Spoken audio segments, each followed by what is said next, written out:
Good afternoon, everyone. Welcome to this regulatory panel hearing this afternoon.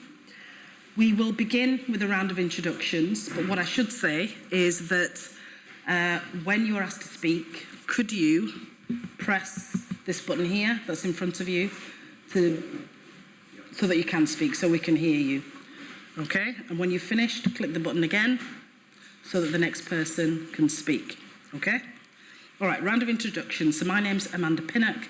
I'm the chair of the panel this afternoon. Councillor Sokal? Yeah, I'm the Councillor Sokal. I'm the engineer at Mark. Councillor Crook? Councillor Moses Crook, I'm Valley South Ward. Councillor Marchington? Andrew Marchington, one of the councillors for the Gurkha ward. And Councillor Gregg? Councillor Adam Gregg for the Lindley ward. Thank you. We have a legal representative with us, Mr. Hanif. Tahir Hanif, legal advisor. Okay. Licensing officers to my right. Good afternoon, everyone. I'm Fiona Goldsmith. I'm the group leader for licensing. Thank you. Good afternoon. My name's Lee Rushworth. I'm a licensing officer. And I'm Anwar Butt. I'm a licensing officer. And, I'm Richard Woodhead, West Yorkshire Police Licensing. Thank you. And then over to my right, we have the applicant. Can you identify yourself, please? Thank you, Chair. Sorry, I'm Chris Reesgate from Woodsworth Solicitors, legal representative for the applicant today. Jason Homesage, applicant. We have a number of objectors, I understand, and supporters. So it would be helpful if the objectors, please, can identify themselves. I'm Sam, thanks. Are there any other objectors? No. Supporters? Stephen Cook. Sean Reynolds, Left Shed Boxing. Hayley Davis. Gemma Rose. Amber Clough. Erica Maybury. Ashton Semple. Teresa Larkin Clough. Thank you. Okay. So the meeting today is being webcast, so members of the public can see what's happening here today. Can I ask everyone to switch off their mobile phones, please, so that we're not disturbed in the meeting? Okay. So to begin with, I'm going to quickly go through the agenda, and then we'll go straight into the reason why we're here today. So, any interest to declare? Councillor Sokal. None, Chair. Councillor Crook? None. Councillor Marchington? None, Chair. Councillor Gregg? Any deputations or petitions in respect of the meeting? Chair. Public question time, any questions? None received. And admissions of the public, as we know, this is being webcast today. So the regulatory meeting today is in respect of an application for the grant of a sexual entertainment venue licence, Cleopatra's Lounge, 48 Kirkgate, Huddersfield, HD1 6QE. We'll begin by hearing from the licensing officer who will outline the application. Thank you very much, Chair. So, as the Chair stated today, the purpose of this report is to inform members of an application for the grant of a sexual entertainment venue licence, which has been referred to this panel for determination. The application and its associated documents can be found at Appendix 1 of your pack. The applicant was first granted a licence at this premises for a sexual entertainment venue in January 2016. And as the licence is annual, there is a requirement for the applicant to renew every year. This application is, however, being dealt with by way of a new grant application. The reason for this is the fact that the applicant was submitted his application past the expiry date for the renewal, so it couldn't be dealt with under the normal renewal process. The applicant consulted in accordance with the requirement of the Local Government Miscellaneous Provisions Act 1982 by way of advertisement in the newspaper and display of a public notice. The local authority has also consulted with the police, who have returned no objections to the application. The police have also just agreed to attend today should members wish to ask any questions for clarification. However, they will not be putting any representations forward. In relation to the report, in 2.1 of my report, I noted that members resolved at their meeting on 16th of September 2010 that Schedule 3 of the Local Government Miscellaneous Provisions Act 1982, as amended by Section 27 of the Police and Crime Act 2009, will apply to the Council's area. Following a little bit more research into the history of this, I established that following that, it never actually went to full Council for approval, and therefore it was taken back in July 2015 to Licensing Safety Committee, and members and full Council approved and adopted Schedule 3 on the 29th of July 2015. So that is when we adopted the Schedule 3. So I just wanted to clarify that for members. For clarification also, members need to note that the number of objections relate to an increase in the hours of the opening times of the venue. I'd like to just clarify that this is not actually the case. The application mirrors the previous sexual entertainment venue licence and the premises licence that has been issued under the Licensing Act 2003. So there is no proposed change to the hours of operation to what they have always been. I must also clarify, I'm doing a lot of clarifications today, I do apologise, that 43 representations were received in total and 16 of these were objections. 27 of those were in support of the application. However, the report does state that 15 were objections and 27 were in support. Support number 13 on page 80 of the report should in fact have been appended to the objections section rather than the support section, and there was just an additional support email that went a little bit awry prior to us drafting the report, so that has been circulated to members prior to this hearing today. So apologies for the errors. Members have also been provided a copy of all the representations prior to the hearing for consideration. Members should note that paragraph 3.23 of the Home Office guidance, which can be found at Appendix 4, which is page 101, states that objections should not be based on moral grounds or values, and local authorities should not consider objections that are not relevant to the grounds set out for refusing the licence. This then leads me on to the next section, which is for members to consider when determining the application. They must consider only the mandatory and discretionary grounds that are allowed within the legislation. The mandatory grounds for refusal, and this is where members must refuse on these grounds. It's for an application to a person who's under the age of 18, to a person who is for the time being disqualified due to that person having a previous licence revoked in the area of the appropriate authority within the last 12 months, to a person other than a body corporate who is not a resident of the UK or was not a resident throughout the period of 6 months immediately preceding the date to which the application was made, and to a body corporate which is not incorporated in the UK. Or a person who has, within a period of 12 months immediately preceding the date of the application, been refused the grant or renewal of a licence of the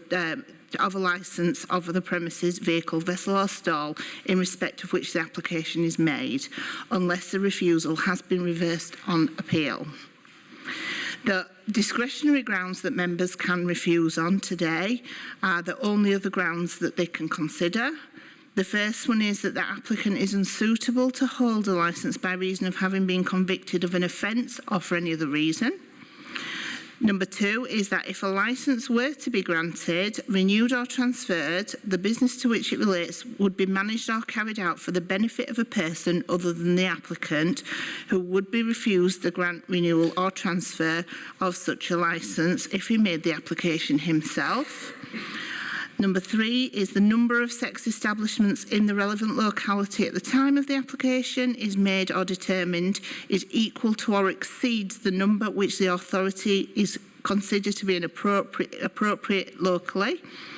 Or 4, the grant or renewal of the licence would be inappropriate having regard to the character of the relevant locality, to the use of which any premises in the vicinity are put, to the layout, the character, the condition of the premises, vehicle, vessel or stall in respect of which the application is made.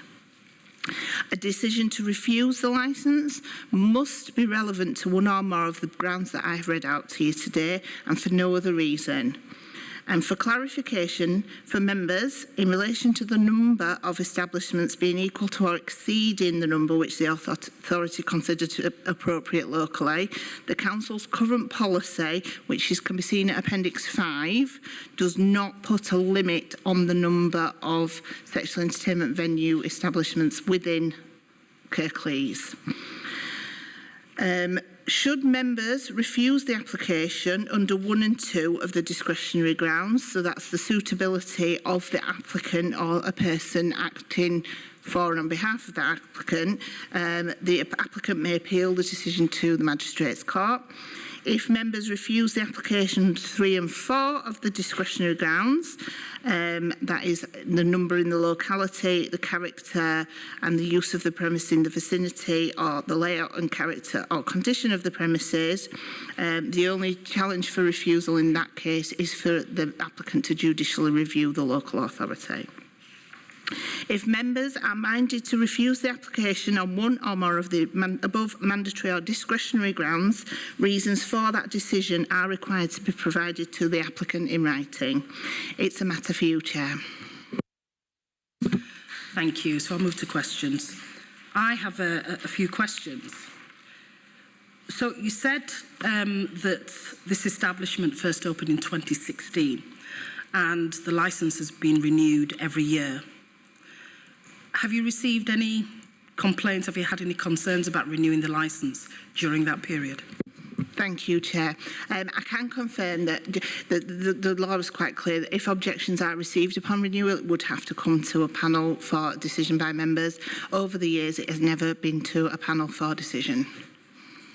Thank you. And just for clarity, the reason why we're here is because the establishment failed to renew their licence in January 2022? No, that's not 100% correct. So had they renewed, they would have had to go through the same advertisement procedure.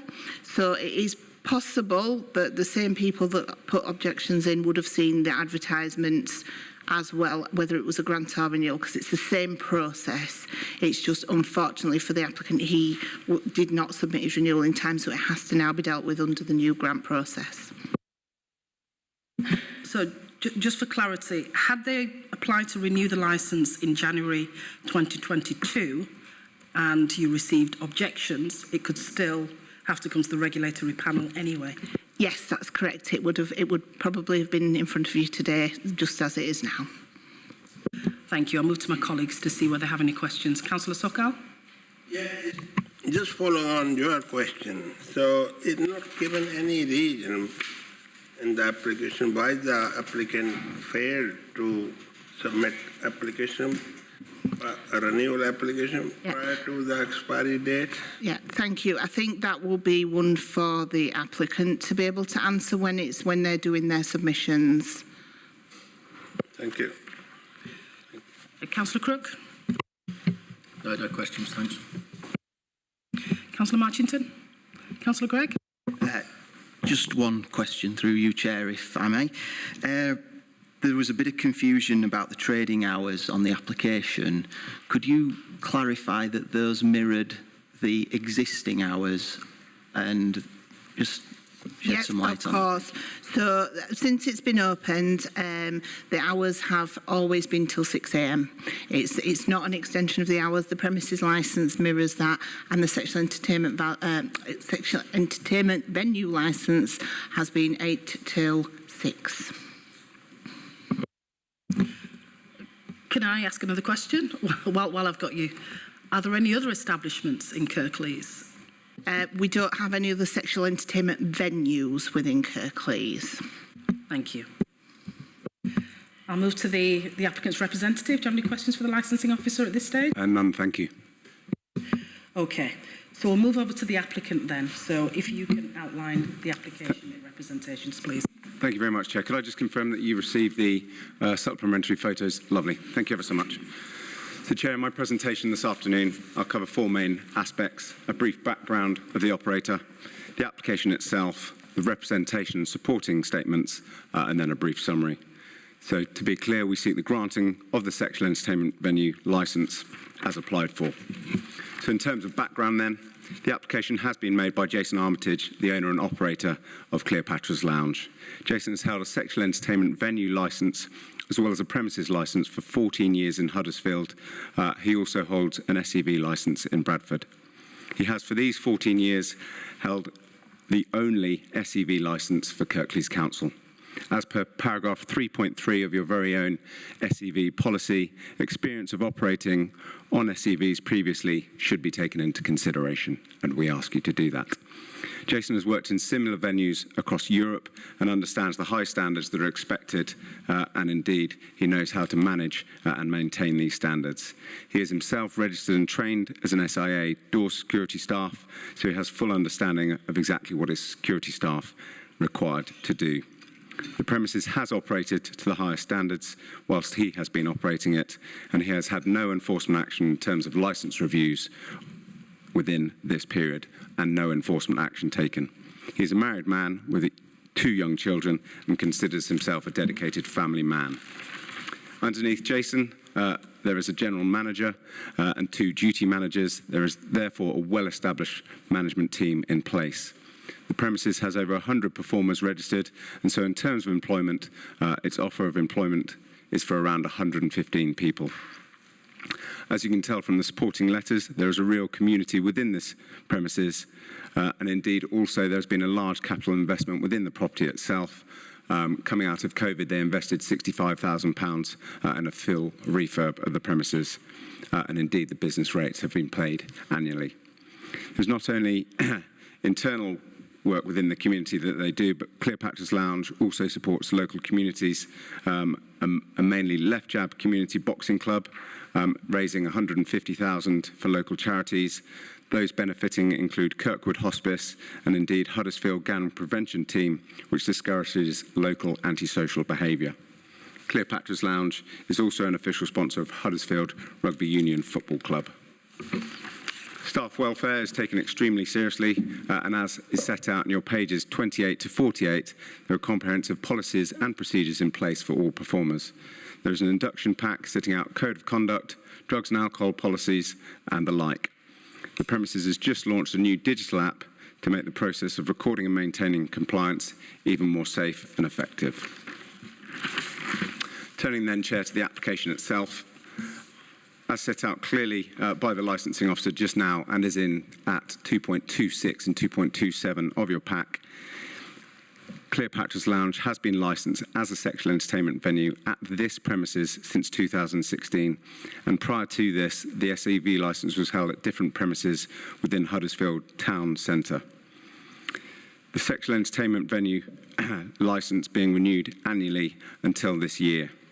The reason that this application is for a grant of a licence is that the premises reopened after COVID and the renewal fees were paid in March, and therefore the operator believing that he had 12 months rather than his normal renewal deadline of the 10th of January, and hence we're in the position that we are in now. Unfortunately, this has meant that the premises has had to close during this period as a sexual entertainment venue. As set out in paragraph 2.2.9, the times applied for are exactly the same, and as has been clarified with the licensing officer, there is no proposal to extend hours, which has been alluded to in many of the representations, in many of the objections, and indeed the alcohol premises licence mirrors these hours that are being applied for.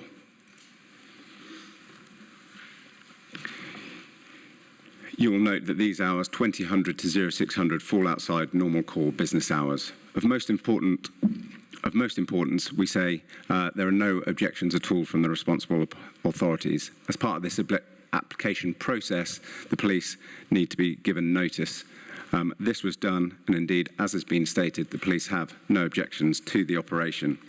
Also, we would say importantly, environmental health who lead in things such as nuisance also have not submitted a representation. Should there have been issues with late night operation, you would have expected this. In terms of conditions on the SEV licence, these are identical to those that were on the previous year's licence, and indeed these can be found at pages 97 to 98 of your pack and are the standard agreed Kirklees Council conditions. These conditions are comprehensive and do ensure that performances are highly regulated. As you would imagine, things like a very comprehensive CCTV condition is in place, as well as a door staff condition. Going above and beyond that, Jason ensures that every person that enters the premises is searched in full, and that is for the protection of both staff and customers. The comprehensive conditions on the SEV licence and the premises licence, we say, ensure that the premises is well run and not a concern to responsible authorities or local residents alike. Turning then, Chair, to the representations themselves. As has been confirmed, there are 16 objections to the application, in contrast to the 27 that are supporting the application. I will not deal with the objections individually, but instead will address the main themes. As has already been stated, as per the guidance on SEVs at page 117 of your papers, objections should not be based on moral grounds, values, and local authorities should not consider objections that are not relevant to the grounds set out in paragraph 12, those being the mandatory and discretionary grounds that have just been covered by the licensing officer. With this in mind, I will touch upon those objections made. It should be noted that this year was the first year the application for this premises in relation to an SEV has received objections. All previous renewals have not received objections. The operator puts this down to the local story that appeared in the newspaper, raising it to a higher profile than would normally be considered. In terms then of the actual issues raised, the proximity to the main parish church and the Methodist Church, yes, the premises is close to these establishments, but not as close as 50 metres. However, on visiting both churches myself, Cleopatra's Lounge signage and frontage is not visible from either of those premises, from either of those churches, and indeed is not on the same streets. Neither the church themselves have complained. And in terms of locality, as stated, Cleopatra's has operated in its current location since 2016, and both churches have been there for that period also. I've also submitted the timings of the Methodist Church opening hours within the additional pack, and indeed, you'll see that there's no conflict with those with the hours that Cleopatra's operate. Drugs and crime are mentioned. Again, there's no evidence to support this, and as set out in the application, there is a comprehensive drugs policy found at pages 36 to 38 of your papers. There is also the photograph in the supporting supplementary agenda showing the drugs policy at the entrance to the premises. In terms of crime, a number of articles have been submitted trying to link the premises with crime. On both occasions, the incidents had nothing to do with the operation of the premises itself. In 2015, obviously that's before it moved to this location, it was at the old Cleopatra's Lounge. Door staff wouldn't let people in, and what was stated as a brawl, a fight between some individuals, ensued outside, but that was back in 2015. In relation to the incident that took place last year, as the premises was closing and a door was opened to let customers exit, an individual ran in with an attacker after him, and again, they forced their way into the club, and therefore it took place on the club but had nothing to do with the operation of the club, as it were. Most importantly, we would say in terms of crime, there is no objection from the police, and again, if they were concerned, they would have objected. In terms of drunkenness, again, there is simply no evidence to support this, and again, set out within the papers, there is a comprehensive alcohol policy, pages 36 to 38. Many of the objections mention extension of hours. As has already been discussed by the licensing officer, this simply isn't the case. These are the hours that have been in place for numerous years. In terms of the late night economy, it is mentioned that extended hours create a no-go area for decent people. Again, there's no evidence to support this. As is seen from the photos of the frontage, it is very discreet and you wouldn't know what the premises was. The premises is a key part of Huddersfield's late night economy, and indeed it will be part of Huddersfield's purple flag application should that go ahead. Jason will hopefully be a member of the panel for that. Performers being vulnerable and exploited. Again, there is no evidence to link this premises with either of these claims. An old article from 2014, almost some 10 years ago, was used to try and evidence this in relation to another premises in Huddersfield. It was a separate operator at a separate premises. However, we do have Gemma on hand, who is a performer, should you have any questions in relation to vulnerability and exploitation. Proximity to the university halls of residence. Again, the halls of residence are owned by the same landlord as Cleopatra's Lounge. There have been no complaints from students or the landlord. In terms of the agent of change principle, more planning, I am fully aware of that, but there were no issues with Cleopatra's Lounge being present prior to it being converted into a student accommodation. The club and area has a history of male violence and harassment of females. Again, that's simply not true, and there is no evidence to support that. References are made to the recent High Court case of the King on application of CDE and Bournemouth, Christchurch and Poole. Quite simply, those citing this case haven't read it in full and have taken extracts from the covering article that was there. The case itself relates to the judicial review of the council's SEV policy itself, in that they adopted what are deemed sexual equality-based concerns to be mere moral concerns and did not take them into account when adopting that policy. This, I say, is not an issue in play for the committee today, as we're not dealing with a challenge to Huddersfield's, Kirklees' SEV policy. We're looking at the objections to the specific sexual entertainment venue and those grounds, discretionary and mandatory, that you are aware of. Turning then, Chair, to the statements of support. As you'll note, in contrast to the 16 objections, there were 27 in support. In terms of those, they range from those performers to a performer's mother, performer's godmother, through to customers and local businesses. I will let Gemma touch on her should you have questions for her, but if you, for example, looked at supporting statement 8, and that's pages 73 to 75, in summary, it states the club is a safe and empowering place for performers to work. It can be a sole source of performers' income, money that will work its way back through the local economy. In this case, Statement 8, they were a student and it allowed flexibility of working and then therefore able to attend studies. And then I suppose their key point was that by performing, women were choosing what they wanted to do with their bodies. So from reading through all of the performer supporting statements, you will understand that they do believe it is a safe environment and indeed a community that the club offers. As per paragraph 2.4 of your own SEV policy, every application should be considered on its merits. There is no evidence before the committee today, we say, specific to this premises that is negative in any way. The committee will also be aware that you have the power to review should there be any issues. Obviously, we say there will be none, but the powers of review are set out at paragraph 8 of your own SEV policy. Simply, Chair, then in summary, the legislation dictates that the SEVs are permissible, subject to conditions to licensing being met.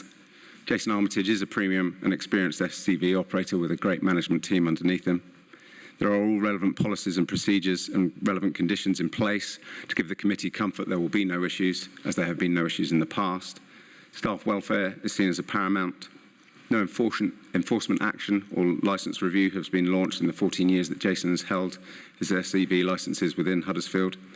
The premises employs approximately 115 members of staff, something that should be applauded in these tough economic times, and indeed, obviously, as I've mentioned, the capital expenditure on the premises. Cleopatra's Lounge is an active member of the community, supporting the local boxing club and rugby club. The application should have just been a renewal application, but due to the misunderstanding, an application for a grant of an SEV was required. The premises is applying for its licence in the same place that it has been for the last 7 years, since 2016. This is not an application for the extension of hours. It is an application for what is already there. The front is extremely discreet and no objections are raised about it. But most importantly, we say there are no objections from any responsible authorities, neither the police who deal with crime or indeed environmental health, for later hours. There's simply no evidence before you to support the allegations that have been made against the premises. In fact, more support has been received than objections. As per normal licensing hearing, every application should be taken on its merits. Although not necessary, we say there are the powers of review available, and for that reason, we ask that this application be granted as applied for, Chair. I'm on hand should you have any questions. Jason, Gemma and Stephen also. Thank you. Thank you. I'll turn to my colleagues. Do you have any questions? Councillor Sokko? Just one question. One question, Chair. On the opening hours, yeah? You say we 100 hour to 6 o'clock in the morning, yeah? Yeah. Does that mean your customer leave the building by 6 o'clock in the morning, or the performance carry on until 6 o'clock, then customer leave after 6 o'clock? At 6 a.m. in the morning, all trade finishes. So there's no performers, no dancers, and customers are usually out by 6 a.m. So what time the performance finish then? If everyone have to leave by 6? So the performers usually finish, they start winding things down. So we give the customers the sort of half an hour drinking up time, 5:30 in the morning. We close the bar, no more drinks are served. 5:45, customers start to leave. And then once all customers are out, we then get all the girls cashed out, finished, and we make sure that the girls all get home. Thank you, Chair. No more questions. Councillor Crook? Thanks, Chair. Just had one quick question.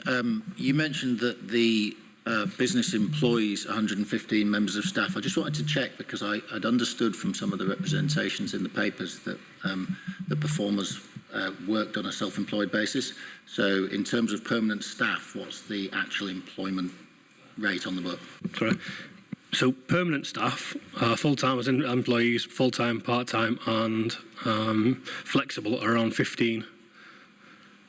Self-employed, so the dancers are self-employed. Well, the class as self-employed workers.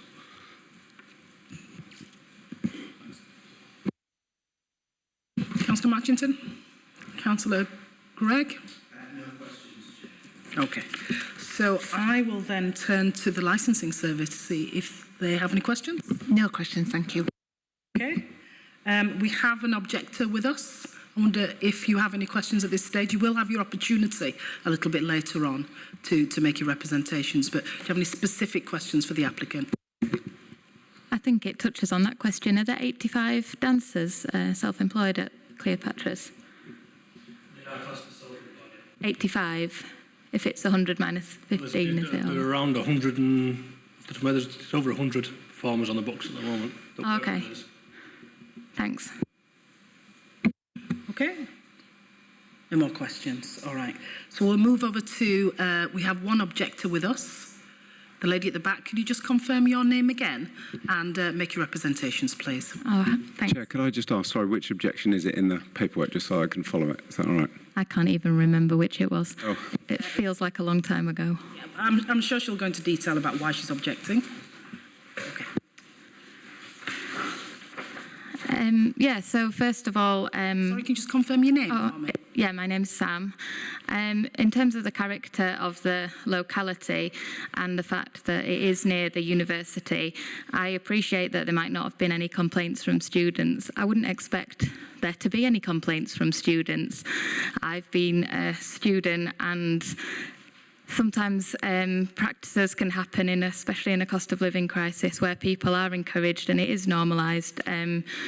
And there's still issues following that, and it doesn't mean just because you haven't had complaints that there's not an issue. And I hope councillors will have a well-rounded understanding and analysis of social exclusion and marginalisation, that you'll be able to look into that a bit more than on the face value of that.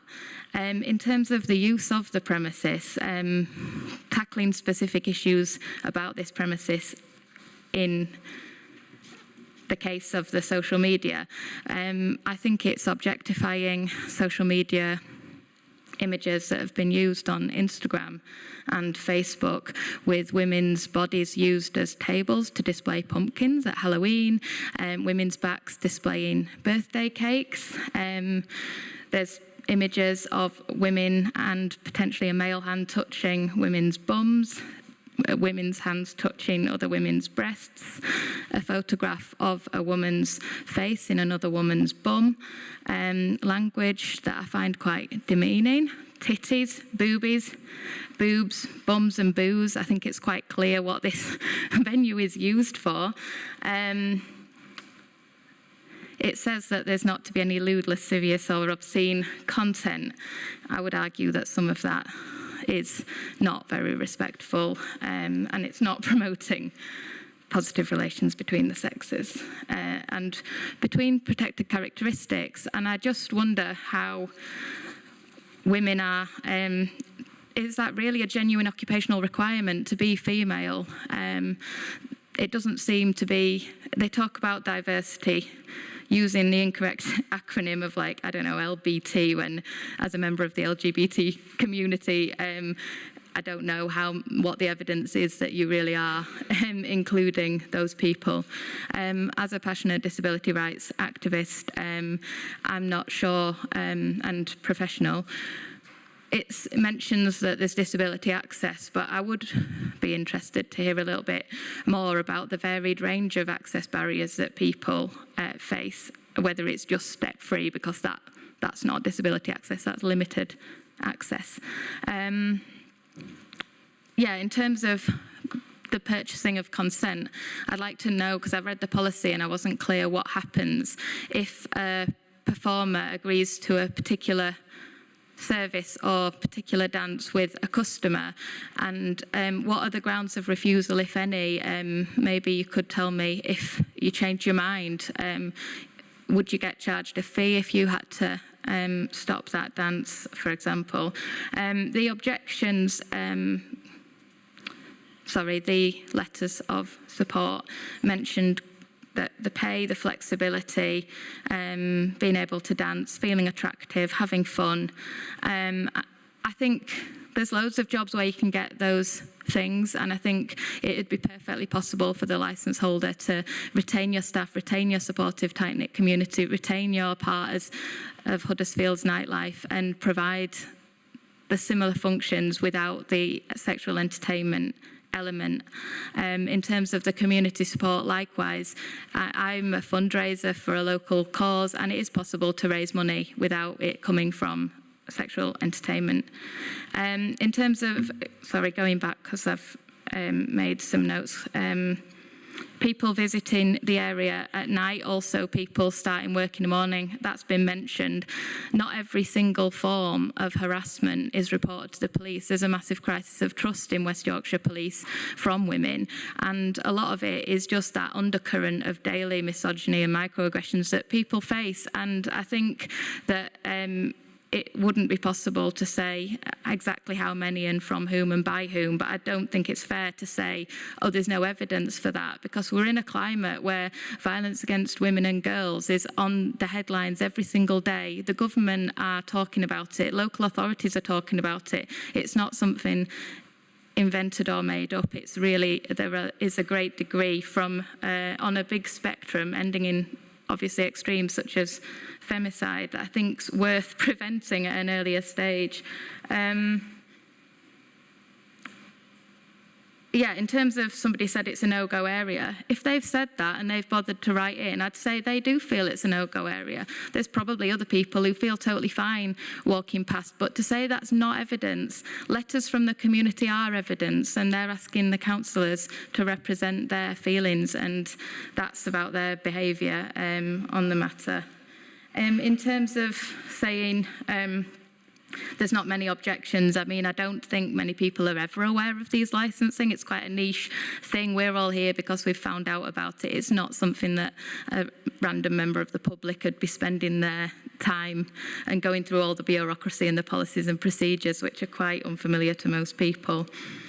In terms of saying there'll be no problems in the future, where's the evidence? Just because there hasn't been serious problems, you can't say for sure. Hopefully there will be no problems in the future. Also, the objections, I did mention an extension of hours, but the objections are about the hours it's open rather than whether it's more or fewer hours than before. So I'd like to bear that in mind, that I think those people would still be objecting on the grounds of the character of the locality, the use of the premises, the character of the premises. Yeah, I was just interested. The dancer induction uses the titles Mrs, Miss and Ms. It mentions boyfriends and it mentions employees, despite the fact that you've clarified that their dancers and performers are self-employed. And the code of conduct for the customers mentions gentlemen. So we know that in terms of sex is a protected characteristic under the Equality Act, and this is clearly male customers and female performers.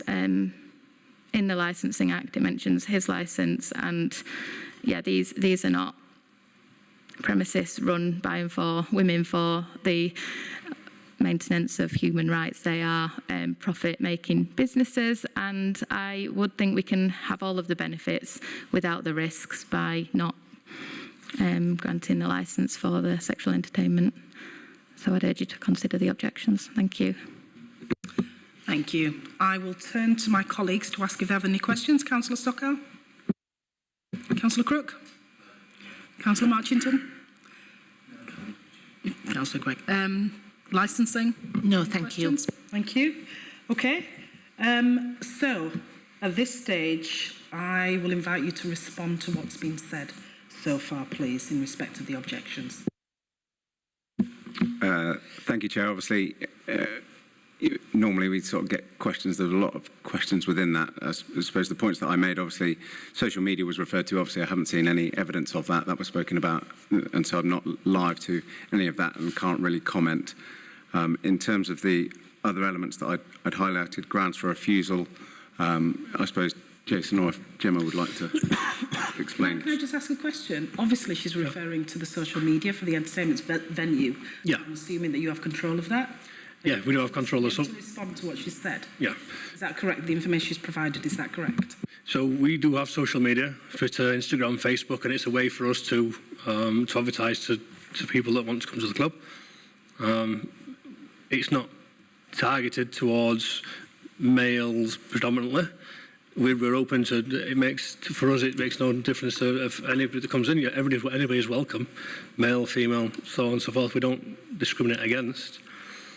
Some of the images could probably be classed as some people may find them offensive, and if you find the images offensive, then I do apologise. But they are still within Facebook and Instagram's policies and their safety policies. Otherwise, they would have been flagged and removed. So they are decent. They're almost arty images. We do have a professional photographer that comes and takes photos for us, and he does specialise in sort of arty images. It's kind of, would you class it as risque art, so to speak? It's not full frontal nudity. That would be offensive. It's done in an arty way. It's done in a playful way. It's done in a. But I do apologise if they cause offence, and we can look at changing things in the future. The gentleman behind, do you want to say something? There is a point that we were in danger of missing. I'd like to bring it to the attention of the panel, excuse me, that the agency that does the marketing are all women, not one man. All are women, young women in their 20s, who take a very serious approach to doing marketing. Apologies, I've got a sore throat.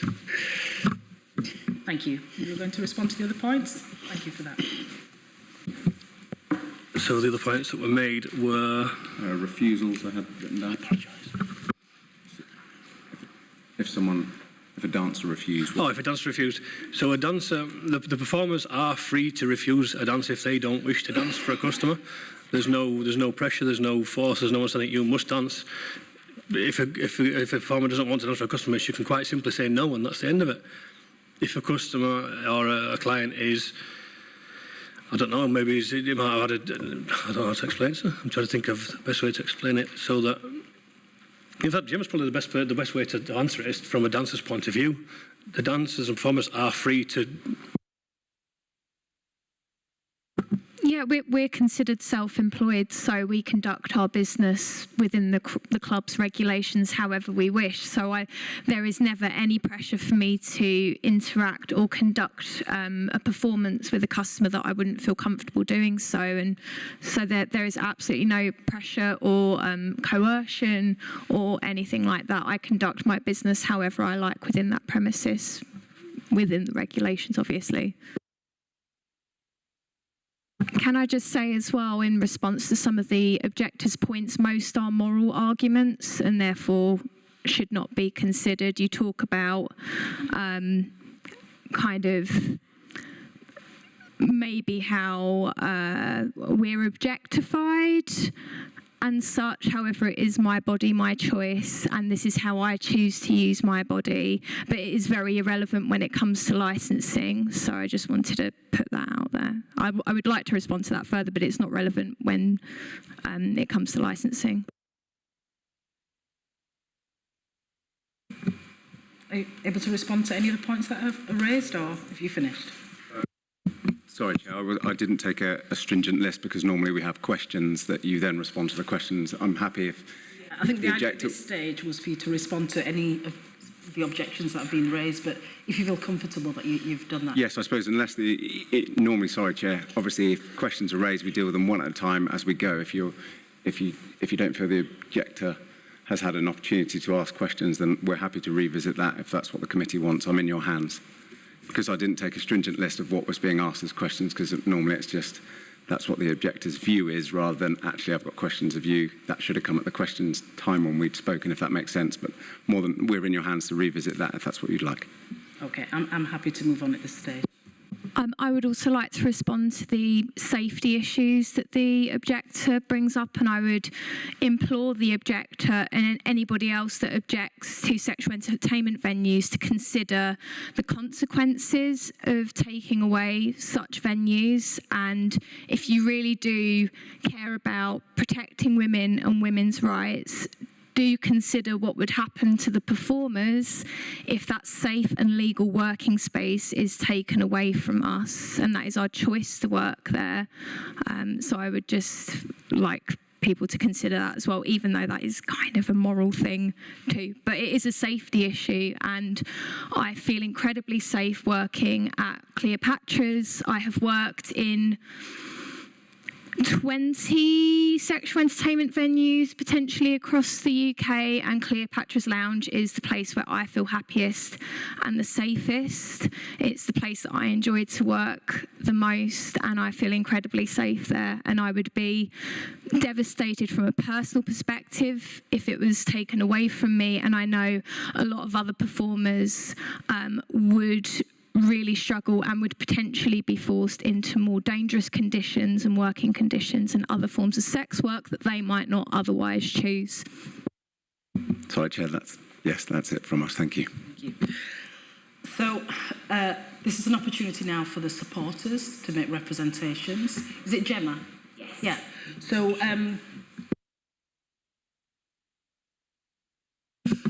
you can, that's fine, yes.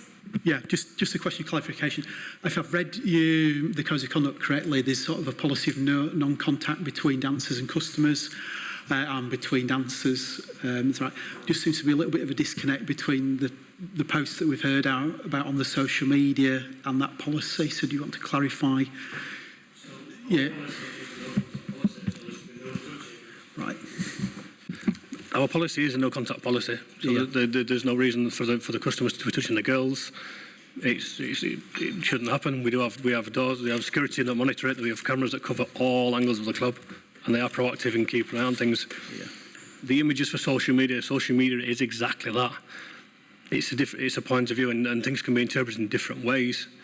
Some of the images on social media, again, without going to specific images and having a look at them and referring to them, it's done in a playful, arty way.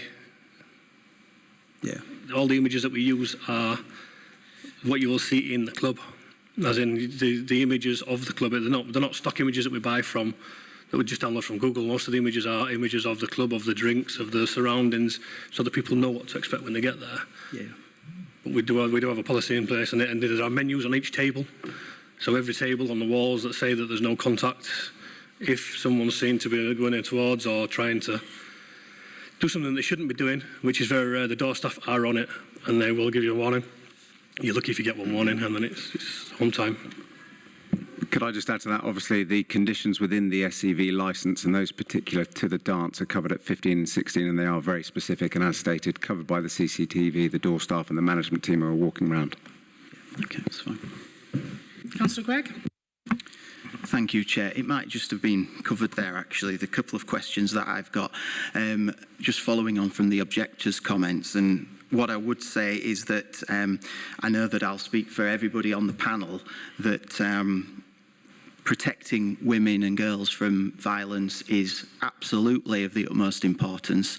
It was a very true comment that the Council and the Government both value that, and we will definitely consider those and probe those today, which is, again, I'd like to thank the applicant for the thorough information that's been provided, but I've got a couple of questions just relating to the safety of the staff on the way out of the venue. Is there any reassurance? I think you've made a point that they get escorted to the taxi on the way out of the venue.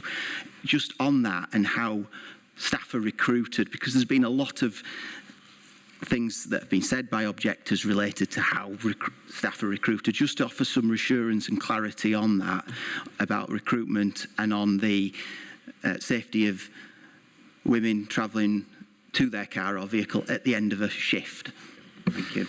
So recruitment of dancers, almost all of our performers come from word of mouth. It's not a job that you can put on, you can't put it on Indeed, you can't put it on Facebook and advertise for performers. You can put posts out on social media that say join us, but it's nearly all done through word of mouth. So for example, Gemma might come and work with us, and then she'll go to another club, because all the girls are free to come and go around and move the clubs around. A lot of the girls don't work in one specific club, they work around the whole country. We have girls that come from Manchester, from Liverpool, from London, they all come around. They'll come to us, they'll have a good night, they'll feel it's safe, they'll be happy at the venue. They'll then go to the next club where they're working, because they might do Tuesday, Wednesday for us, they might go to Manchester on a Thursday, they might go to London on a Friday, Saturday. They then speak to their friends, I had a really good night at Cleopatra's, it was good, I feel safe, it was happy. So they'll then, with referrals, and more girls come together, which is why the whole industry is all linked together. As for performers leaving, so when the performers finish the shifts and they're done, we have the door staff or a member of management, so myself, any of the management team or the door staff, make sure that the performers get either into their car and they drive away and they leave, or we get them into a designated taxi using a registered taxi company, and the door staff are there that make sure they get into the taxi and they go where they're going on their own. So safety of the girls is absolutely paramount, without a shadow of a doubt. No, thank you very much. Thank you. Any more questions before we move on? Speak to the supporters. Okay, so we have a number of supporters with us today.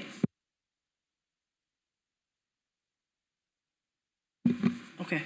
Thank you. I'm a business coach working for Jason for 6 years, and systems and processes have been at the heart of what we do. And a lot of it has taken into account the welfare of the girls, so much so that we invest with an agency called Peninsula. This is a corporate HR agency that we can refer to for any grievance or any issue regarding the dancers or the employees directly. We've also conducted listening groups with the teams periodically, and they've influenced the dress code and how they're escorted, and have given us feedback on how to improve. So yes, we can't legislate for every incident. Of course, mistakes might happen. What I want to emphasise is we've got a process of continuous improvement that engages with the girls. The girls give us feedback and we respond and put things in place. What we do extremely well is we're consistent and persistent. It doesn't change from day to day or from venue to venue. It's a really important point that could be easily lost, because why would you know? Thank you.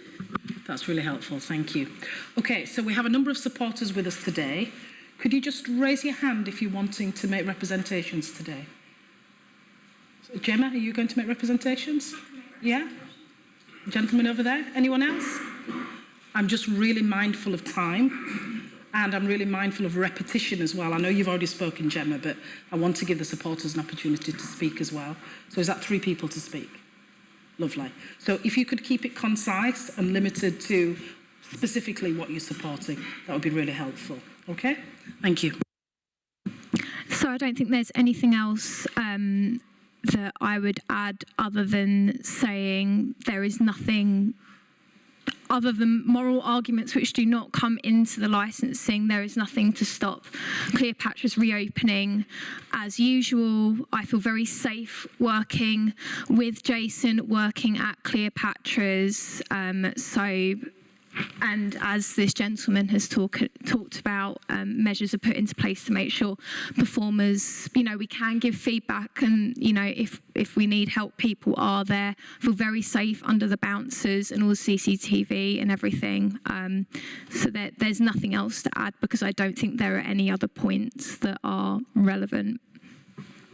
Okay, so I think to control this, I will put it out to questions.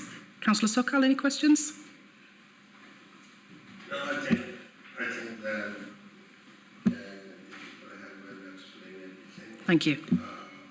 I don't think I've got any question to ask them. Councillor Crook? No questions, Chair. Councillor Marchington? Councillor Gregg? No questions, Chair. Sam, objector there at the back. Have you got any questions for Gemma? I just wanted to know, there is women's toilets in the venue. I couldn't see the detail on the plan. I know the performers have their own toilets, but in terms of if I went to the venue as a customer, there's male toilets, female toilets, and an accessible one is there. I couldn't see that. Thank you. That's lovely. The gentleman there at the back who indicated to speak, can you just confirm your name, please? Yep, Sean Reynolds from Left Jab Boxing. I'll try not to repeat too much what I've put in the letter. But just touching on the fundraising point, that it's very rare you get a business owner and a business in Kirklees that's willing to put just as much, not just financially, but advisory and support into sports and grassroots clubs like ours. Now, we've raised a fantastic amount of money, and that would not have been possible without Jason's business, being a massive advocate of that. Again, I'm just trying to not repeat. I'm just trying to go on the main point of, if it wasn't a sexual entertainment licence, it was just another bar. I don't think he would still be able to support, wanting or not, being able to support like he has done. So I think it's vital that he's able to continue as well. Again, I'll go around the room. Councillor Sokal? No, Chair. Councillor Crook? Councillor Marchington? Councillor Gregg? Sam, at the back, have you got any questions? Yeah, I mean, in terms of it's good when businesses support grassroots sports clubs, but I do really feel that is completely undermining efforts to remove gender stereotypes. Sam, do you have a question?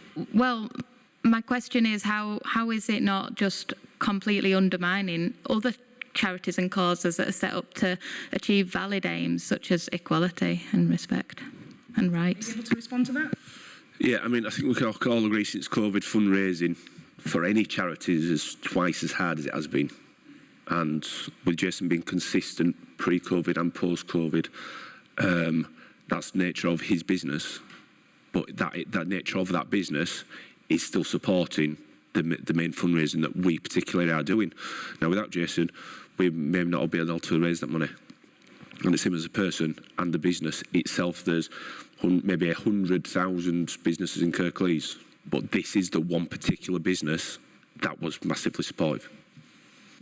Thank you. The lady there at the back, I think you indicated to speak. Could you just confirm your name and make your representations, please? Of course, my name is Erica Mabry and I am Managing Director of Hollywood Agency. The relevance of that is that we are Cleopatra's external social media marketing agency. So I'm very proud to work with Jason in a professional capacity. One point I feel I must raise is that the social media has been nothing but a celebration of the talented performers at Cleopatra's. And I think it's very interesting that over 30% of the engagements that we've had on social media have been from women.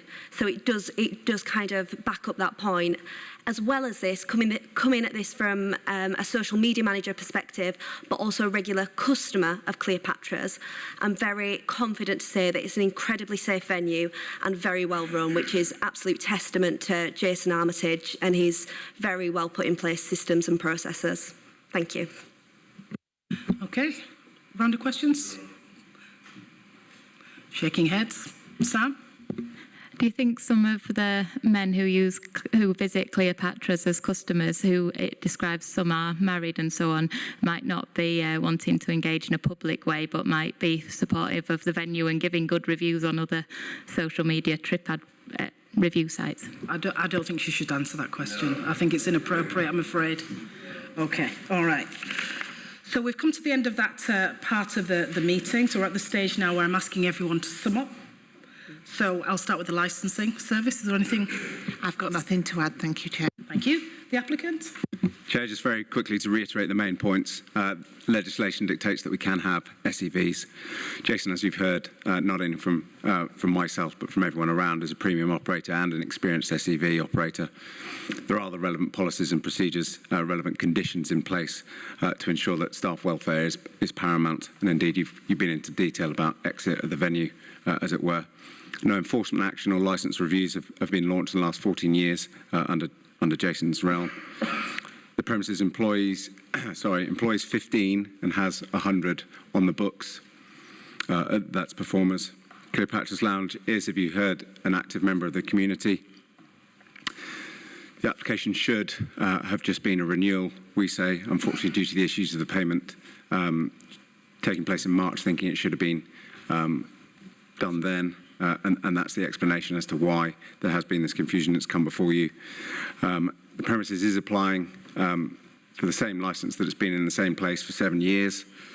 It's not an application for an extension of hours at all, and indeed the frontage of the premises is extremely discreet. Most importantly, we say there are no objections from the responsible authorities, including the police, in relation to crime or environmental health in relation to disturbance. We say there's no evidence before you to support the allegations that have been made against the premises. In fact, more support has been received than objections. Every application should be taken on its merits, and indeed there are, should there be concerns, those that object do have the powers of review available to them. And for that reason, Chair, we would ask the application is granted for as applied. Thank you. Sam? Would you like to sum up? Anything in particular you'd like to tell the panel that you think might be relevant? Yeah, just picking up on a few of the things that have been said since, so as not to repeat the content we've already heard. Marketing helps people know what to expect. So I would expect that some people, I would be expecting touch based on that marketing. It doesn't bother me the sex of the marketing team. I'd say there's not evidence that it's a playful, arty celebration. There's lots of fully nude images that are art, but I would say that using the fact that Facebook and Instagram haven't banned those posts, that doesn't fill me with confidence, because I think that policy is completely skewed, and I'd be able to provide a ream of evidence as to that. And this isn't about their policy, this is about Kirklees and the council. In terms of the grounds that we've heard from the people that are supporting the licence, some of them are personal, and there's been feminists labelled as sex worker exclusionary radical feminists. I have been on Saturday to a conference called The Sex Industry, A Job Like Any Other, and it's by Nordic Model now. And I heard from women who've been in the sex trade industry, including in West Yorkshire and Bradford, and there's a range of experiences among those women, and especially some of them who've left the trade and the harm that they believe that they've faced since. And I assume that employees in any, and workers in any case, you have some that have more positive experiences than others. There's lots of reasons why you'd support your employer publicly. There's lots of reasons why if you had a grievance, you'd have to deal with that privately, and you wouldn't feel able to voice any issues you'd had. And I don't know any performers personally for Cleopatra, so I wouldn't I'm just curious about that. The people who support the licence encouraged us to consider the bigger picture, and they also said that sexual entertainment venues are a crucial part of female empowerment movement. There's no evidence to suggest that sexual entertainment is a crucial part of women's liberation. I think the bigger picture is we're trying as a council, presumably, to raise boys and girls to be equal, to be who they want to be, to have bodily autonomy, to do what they want, and presenting women as ready and waiting for men is not really helping with the public sector equality duty to promote positive relations between people of different characteristics such as sex. A lot of the letters of support seem to have some copy and paste element and be concerned with the safety of performers, which maybe that is good, but there's conversations about this outside of working hours, because all the performers will be talking to people and the customers will be talking, so it's not just what happens between those hours in that particular venue. There's ramifications for wider Kirklees. Thank you. Gemma, would you like to sum up very quickly? Or are you quite happy with everything you said? Okay. I think it was Sean. Anything else you'd like to say? No? Lovely. And Erica, anything else you'd like to say, just to sum up? Fantastic. Right, okay. So, my colleagues have heard a lot today. We need an opportunity to digest what we've heard, to deliberate and come up with a decision as to what we want to do about this application. So can I invite everybody to step outside the room to give us an opportunity to do that, please? Thank you.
I just ask, are you recording? No? Okay, thank you. All right, so this afternoon then, the panel were asked to consider an application for the grant of a sexual entertainment venue licence at Cleopatra's Lounge, 48 Kirkgate, Huddersfield. We've heard a lot of information today from objectors and supporters in respect of this, and also from the applicant about the application. And we have taken the decision to grant the application as applied for. Thank you. All finished. Thank you, everybody, for attending. Thank you for your time. Thank you, Chair.